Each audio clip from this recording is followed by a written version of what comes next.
Jumpa aja mak, jumpa bapa, jumpa abang, jumpa kakak, jumpa adik dalam keluarga, berlakulah dan namakan elemen kurang ajar. Misalnya mak memanggil kita tak menjawab, kurang ajar. Misalnya mak memanggil kita lambat menjawab, kurang ajar. Misalnya mak memanggil kita, mak panggil kita, Hasan, ya, apa? Jawapan itu jawapan kurang ajar. Jawapan anak durhaka. Jawapan anak yang mungkin di hadapannya nanti bila bertemu dengan Allah tertutup pintu syurga bagi dia. Atau tuan-tuan, alah saya panggil. Apa lagi mak? Apa lagi? Itu kurang ajar. Itu baru bahasa tuan-tuan, itu baru bahasa. Kan tadi dah pergi, nak pergi lagi ke? Kurang ajar. Suruhlah Din tu pergi, suruh Din tu. Asyik kita aja pergi. Din, kan Din tu, nampak Din tu.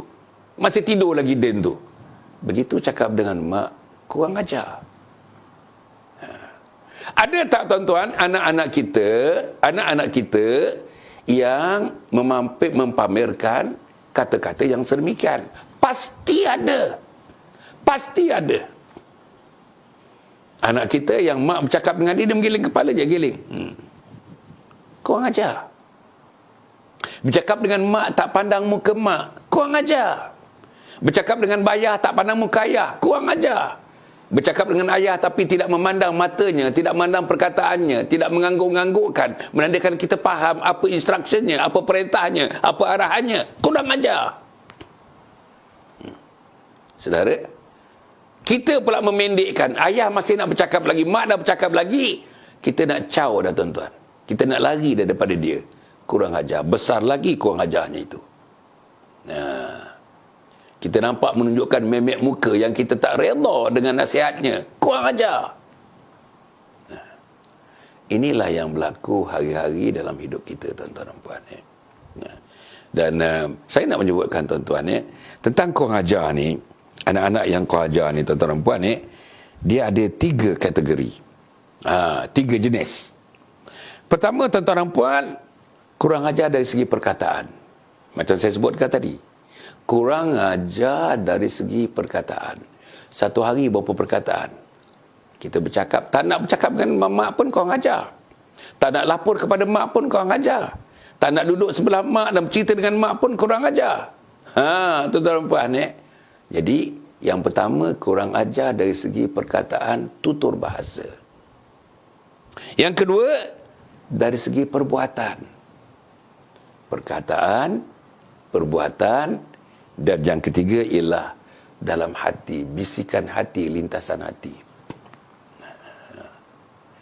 Apa dia tuan-tuan? Apa dia? Perkataan, perbuatan, dan lintasan dalam hati. 3-3 ini adalah merupakan tempat-tempat sumber di mana berlakunya kurang ajar terhadap mak bapak. Tuan-tuan semak satu persatu anak-anak kita. Anak-anak kita semak satu persatu berlaku tak dalam keluarga yang saya katakan kurang ajar dari segi perkataan, pertuturan, kurang ajar dari segi perbuatan, dan kurang ajar dari segi lintasan dalam hati ini. Ambil perkataan. Perkataan tuan-tuan dan puan, kita menuturkan perkataan, pilihan-pilihan katanya tak sesuai dengan mak bapak. Alah, malaslah. Kurang ajar. Mak tak kerti, mak diam je lah. Kurang ajar. Mak tak tahu kan, mak tak tahu apa mak sibuk-sibuk. Apa mak sibuk-sibuk? Kurang ajar. Kurang ajar. Saudara, hal ni mak tak payah masuk campur lah. Mak tak payah masuk campur lah. Kurang ajar.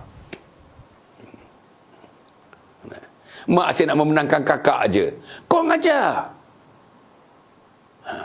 Itu bahasanya tuan-tuan. Itu bahasanya. Itu perkataan. Itu pilihan perkataan yang tidak sesuai, yang kita tuturkan kepada mak dan ayah kita. Yang bahasa-bahasa itu dilamkan, dikategorikan, tuan-tuan, dimasukkan, digrupkan dalam bahasa-bahasa yang kurang ajar. Nantilah kurang ajar. Besok kan boleh. Kurang ajar.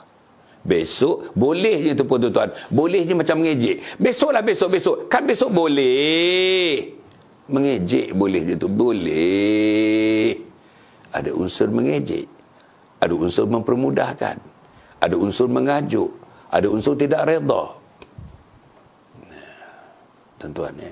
Itu baru pertuturan bahasa yang hari-hari.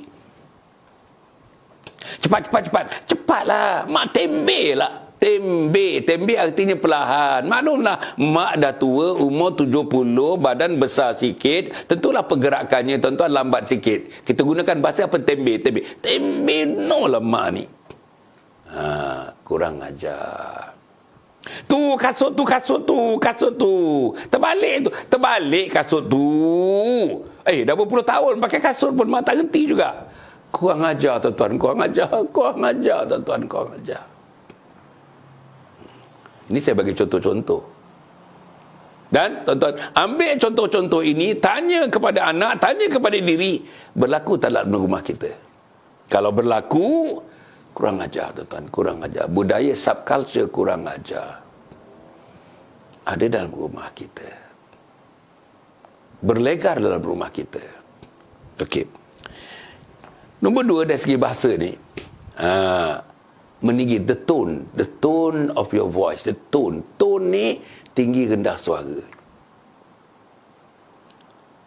Kunci kat sana tu, kat dapur tu, kat tepi, kat piring tu lah mak, kat piring tu lah tempat biasa tu. Kurang ajar. Yang pertama, perintahkan mak itu pun dah kurang ajar. Kenapa tak pergi ambil sendiri? Kenapa mesti suruh mak? Itu kurang ajar. Kenapa mesti susahkan mak? Itu kurang ajar. Kan mak ada kerja-kerja yang lain nak buat. Nak sediakan adik nak pergi sekolah, nak basuh baju, nak lipat baju, nak masak, ada yang mendidik, air masih panas lagi, nak buat air. Tapi kita suruh cari kunci pula pada mak. Kurang ajar. Saudara, itu tone suara.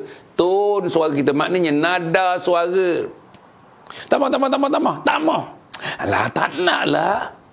Kau ajar. Is that the way how you tell no to your mother? Kau ajar. Itu tone, itu bahasa suara. Kan? Okey.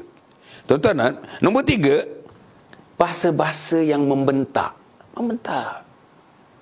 Mencela, mengumpat, mengkritik, menghina, mengungkit-ungkit. Itu semua kurang ajar. Kurang ajar tuan-tuan, itu kurang ajar.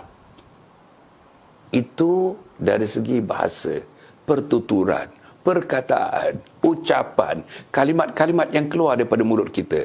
Tiap-tiap satunya itu tuan-tuan, kalau dia mengguris hati ibu bapa tuan-tuan dengar ya.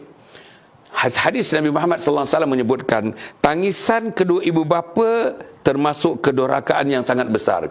Tangisan ibu bapa oleh kerana perbuatan kita, kerana perkataan kita, kerana tingkah laku kita, kerana tidak hormatnya kita kepada dia, menyebabkan ibu dan ayah menitiskan air mata, itu satu kedurhakaan yang sangat besar di sisi Allah.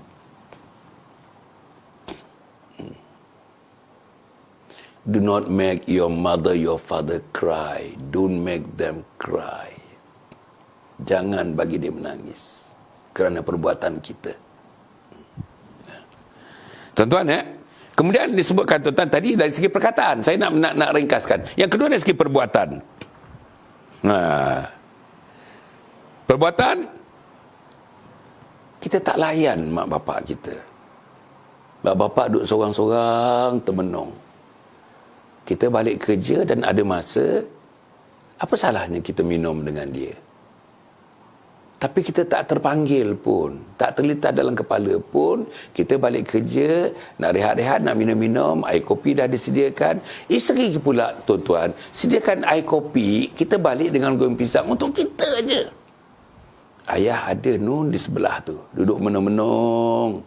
Kenapa tak ada satu lagi cawan untuk ayah?